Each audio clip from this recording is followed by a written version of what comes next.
जब बात हो एक परफेक्ट आशियाने की तो बात होगी ओमेगा सिटी की।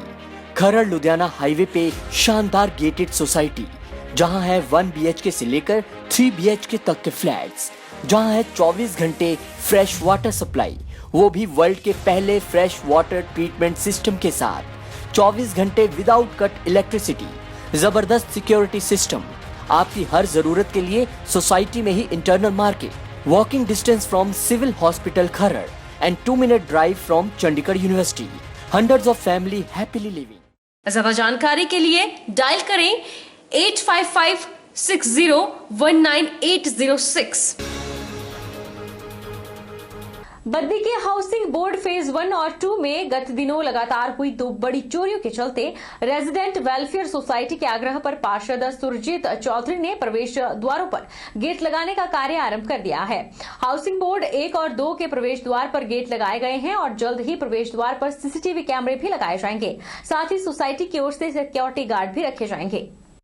बद्दी हाउसिंग बोर्ड फेज 1 और 2 कॉलोनी के प्रवेश द्वार पर गेट लगाए गए हैं। हाउसिंग बोर्ड में दिन प्रतिदिन चोरी लूटपाट की घटना बढ़ने से रिहायशी कॉलोनियों में रह रहे लोगों ने वार्ड नंबर 9 के पार्षद सुरजीत चौधरी से मांग की थी कि जो कॉलोनी को जोड़ने वाले प्रवेश द्वार है उन पर गेट लगवाए जाएं। उसी पर कड़ा संज्ञान लेते हुए वेलफेयर सोसाइटी के पदाधिकारियों और कॉलोनी निवासियों की मांग को पूरा करते हुए कॉलोनी के प्रवेश द्वार के मेन गेट लगवा दिए गए हैं।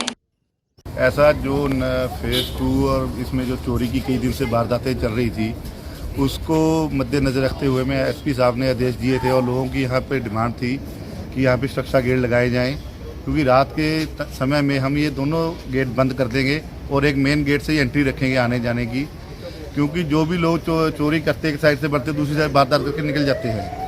और माननीय एसपी साहब को इसके लिए सिक्योरिटी के लिए हमने जो हमारी संजीवनी है वेलफेयर एसोसिएशन के यहाँ प्रधान है, हम मिलजुल के अब इसकी सिक्योरिटी का जो भी यहाँ पे गार्ड तैनात करे जाएंगे और इसको जल्दी से जल्दी कैमरे भी लगवाए, जो कैमरों का भी हमने प्रावधान किया है।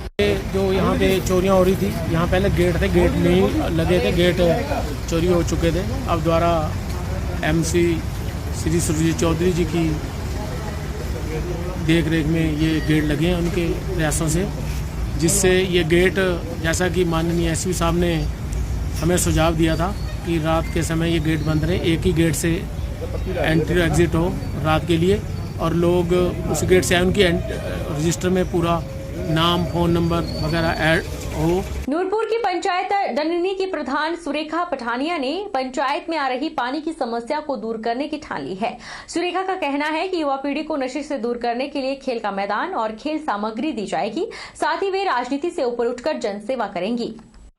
नूरपुर की पंचायत डननी की प्रधान सुरेखा देवी ने बताया कि वे ग्राम पंचायत में आ रही पानी की समस्या को दूर करेंगी।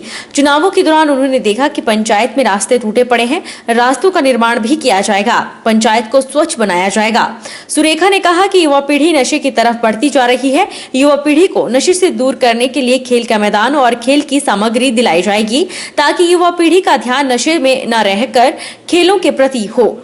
सुरेखा ने कहा कि वे दलगत राजनीति से ऊपर उठकर जनता की सेवा करेंगी। चुनाव के दौरान मैं, जब चुनाव हो गए उसी दौरान मैं घर घर गई, लोगों की समस्या सुनी। उन्होंने बताया कई घरों में पानी की प्रॉब्लम है, कई घरों में बिजली की है, कई के कच्चे रास्ते उन्होंने जाने का मुश्किल है। और मेरा मतलब ये विचार है कि उनके रास्ते पक्के होने चाहिए और पानी की समस्या बहुत है, उनको पानी मिलना चाहिए। और जहाँ युवा पीढ़ी है उनके लिए मतलब नशे की ओर ज़्यादा तरफ ध्यान दे रही है। मेरी ये सोच है कि उनको खेल का मैदान होना चाहिए और पढ़ाई की ओर ज़्यादा उनको योगदान देना चाहिए। मंडी जिला पेंशन वेलफेयर संघ की सदर इकाई की मासिक बैठक वरिष्ठ नागरिक भवन के सभागार में आयोजित हुई, जिसकी अध्यक्षता सदर इकाई के प्रधान रेवती राम शर्मा ने की। बैठक में संघ की लंबित मांगों को लेकर विस्तार से चर्चा हुई। मंडी जिला पेंशनर वेलफेयर संघ की सदर इकाई की मासिक बैठक वरिष्ठ नागरिक भवन के सभागार में आयोजित हुई, जिसकी अध्यक्षता सदर इकाई के प्रधान रेवती राम शर्मा ने की। बैठक में संघ की मांगों को लेकर विस्तार से चर्चा की गई।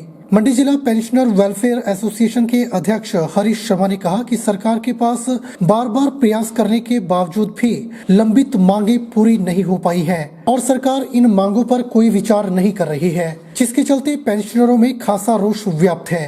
उन्होंने कहा कि जेसीसी की परंपरा को समाप्त करना ठीक नहीं है, चाहे एनजीओ की जेसीसी हो या पेंशनरों की, क्योंकि यह 1970 से चली आ रही है। हरीश शर्मा ने प्रदेश सरकार के बजट को लेकर कहा कि हालांकि सरकार ने पेंशनरों के लिए 100 करोड़ रुपए के बजट का प्रावधान किया है, लेकिन लंबित मांगों पर कोई विचार नहीं किया जा रहा है।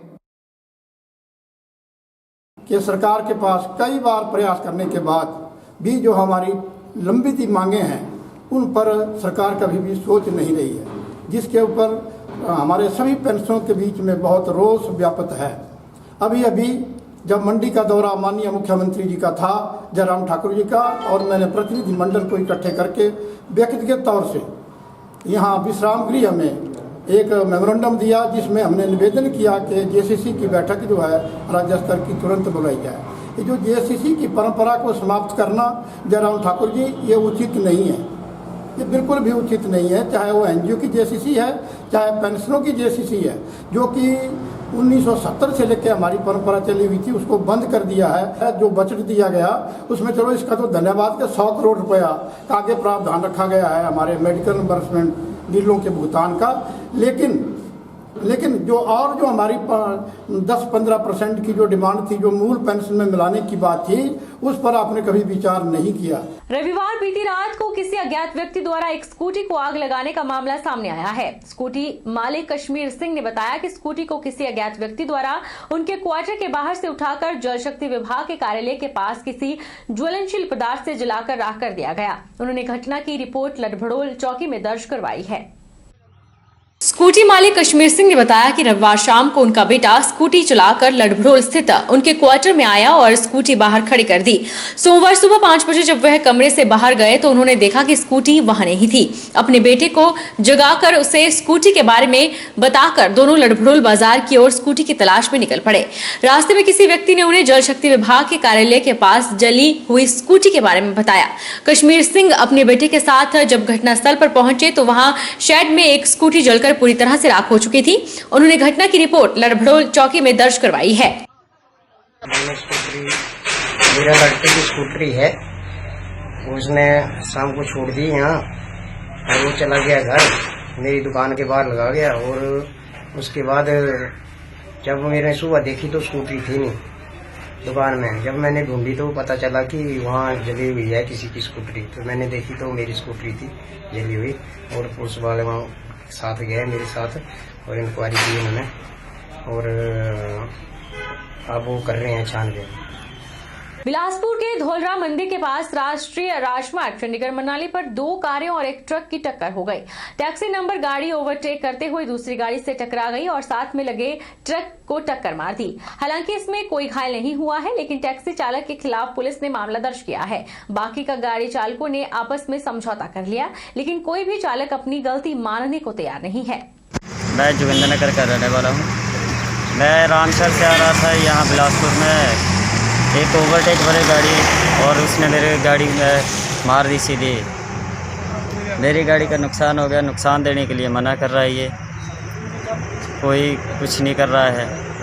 छोटी गाड़ी की टक्कर हुई थी, जिन्होंने दोनों पार्टी ने आपस में समझौता कर लिया, लेकिन जिस गाड़ी की गलती थी उसका मोटरवाहन अधिनियम के तहत कार्रवाई की गई। गाड़ी नंबर है HP 5320 1782 और दूसरी गाड़ी थी HP 01D 6099 टैक्सी थी। टैक्सी वाले ने ओवरटेक करते हुए इसको टक्कर मारी थी। इन पर समझौता हो गया है और जो टैक्सी नंबर गाड़ी है इसकी गलती थी, उसका मोटरवाहन अधिनियम के तहत जो है कार्रवाई। बहरहाल बुलेटिन में इतना ही। आप देखते रहिए HP 24x7।